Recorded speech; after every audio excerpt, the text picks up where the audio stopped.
Okay, so welcome back to Cubs and Culture. It's a day off, and I actually got around to watching Casablanca. This is a personal connection. This used to be my grandmother's one of her favorite films. In fact, the DVD I owned was her. It was like my inheritance. This film also, I'm probably less keen on it than most other people. I will say, though, it sort of has the classic for the award structure. It sort of has the classic nominations, everything. But it won picture, director, and screenplay, and then it's nominated for the actor, supporting actor, editing, and everything like that. Anyway, so it's a fairly good film. It's a love triangle with Eliza and Rick, who are former lovers in Paris, and she's with Victor, I think. Let me look at the name. Victor. Now, and he's a resistant fighters against the Nazis, and so the one story is the one half of the story, or a little bit more than one half of the story, is working out that love triangle, and then the other half of the story, or other third of the story, is them trying to escape from Casablanca, which is in Africa. So there's a political intrigue story, and sort of my main issue with this movie is it has to depend upon contrivances and coincidences to move the political story along in order to have enough space in the story for the love stuff. And so in some ways the political intrigue stuff is just so much more interesting that I really don't particularly care for the overall balance of this film. And so let me bring up the trailer and clips so sort of bring to further talk about this. So see you in a sec.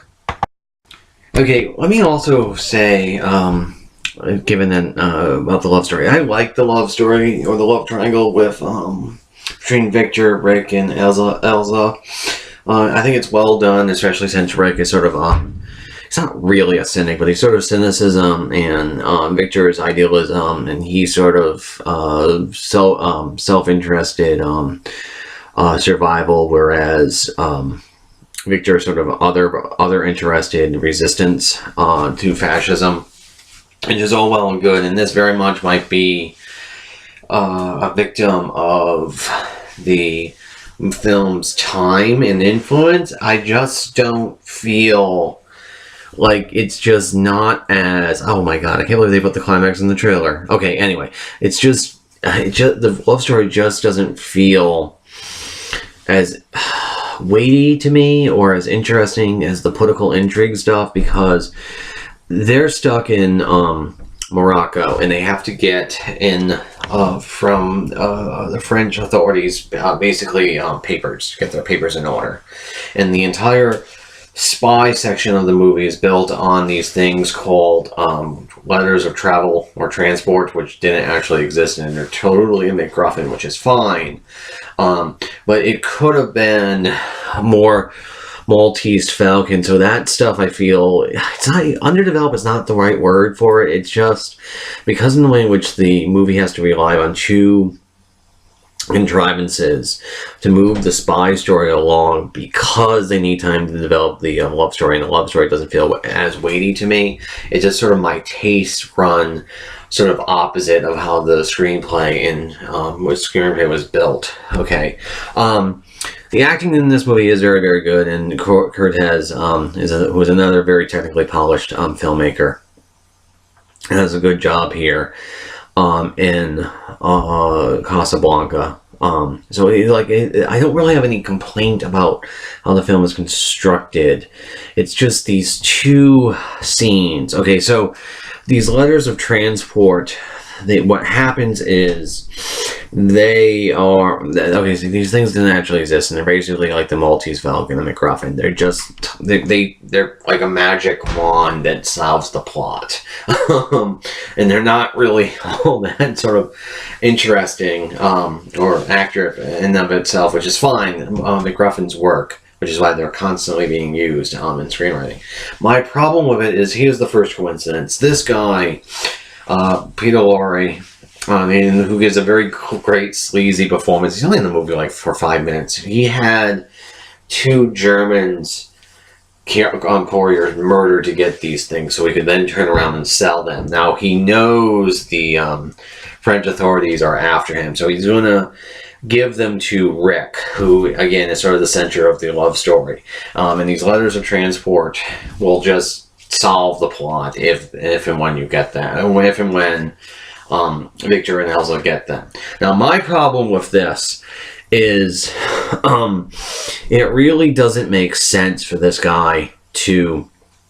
It makes sense because of the way Rick has to be a sentimentalist underneath the cynical shell. He cannot be a bastard.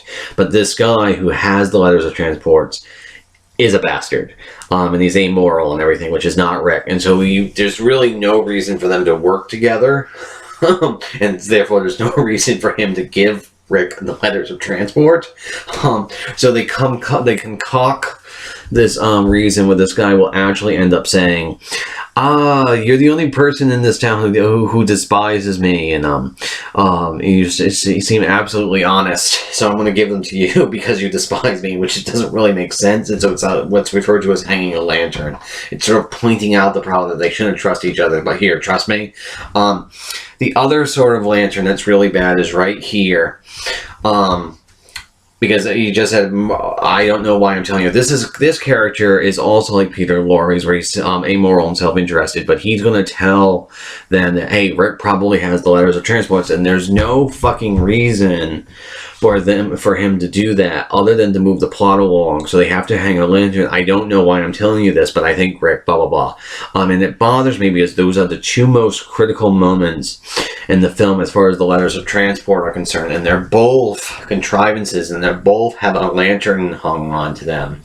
And so there's just seems like coincidental writing, and it would have been better to expand those notions or replot it, but in that case you would have to reduce this love story. Now give me a moment. Now that would be all okay if the love story was the most interesting part of this movie, but it's really not. The most interesting part of the story is sort of this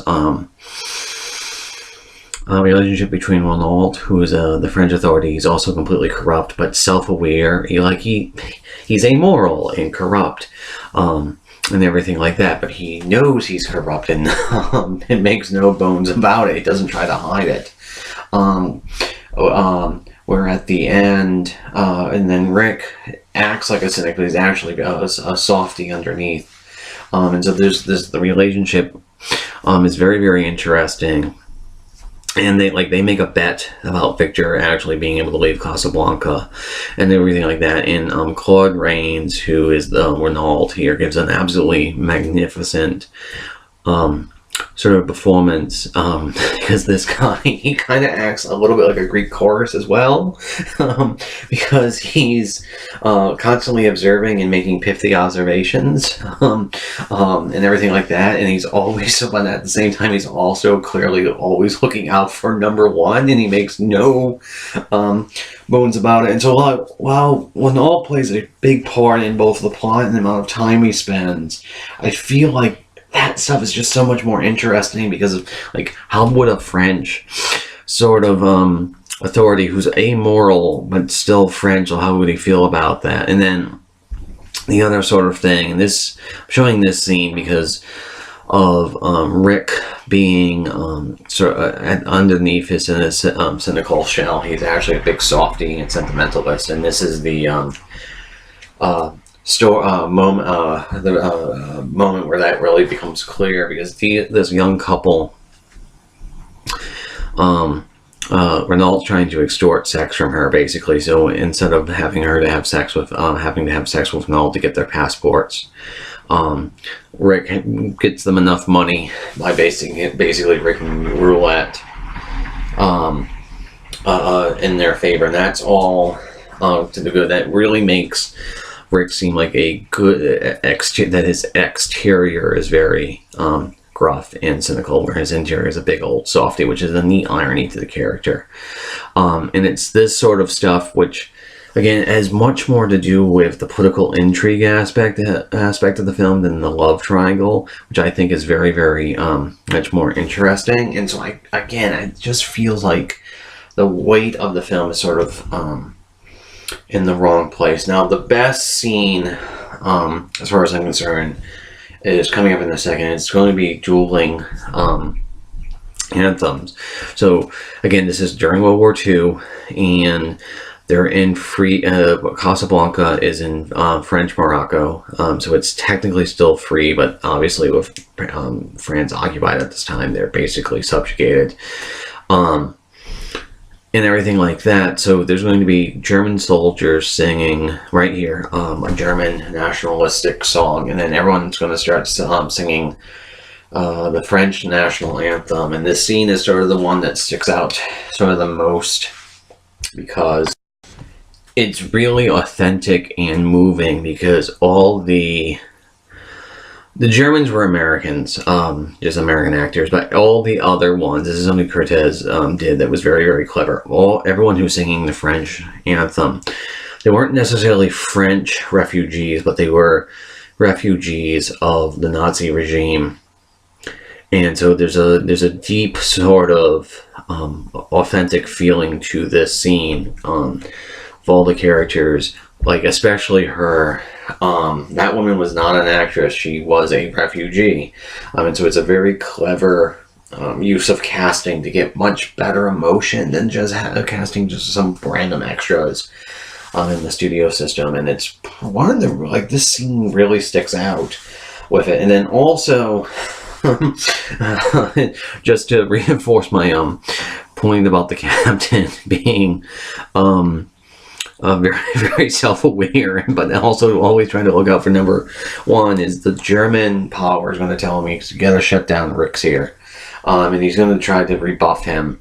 But it's more like a token resistance. And then he ends up shooting down Rick's, this cafe, and it's has by far one of my favorite moments in all of cinema. And as popular as this movie is, I'm really surprised this moment didn't occur.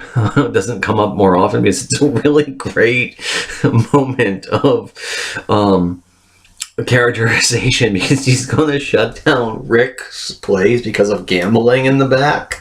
And of course, you just saw the roulette sequence and he's gambling. So he's going to be like, I'm shocked that there's gambling in this establishment. And someone comes up to him and goes, "Your winnings." And he's like, "Ah, thank you." And he just puts them in the pocket, which is just hysterical to me. Okay, so the last little bit I want to show you, is he ends up shooting the German commander, and then Renault ends up lying for him, but mostly because that would be better for him, and so he's still cynical.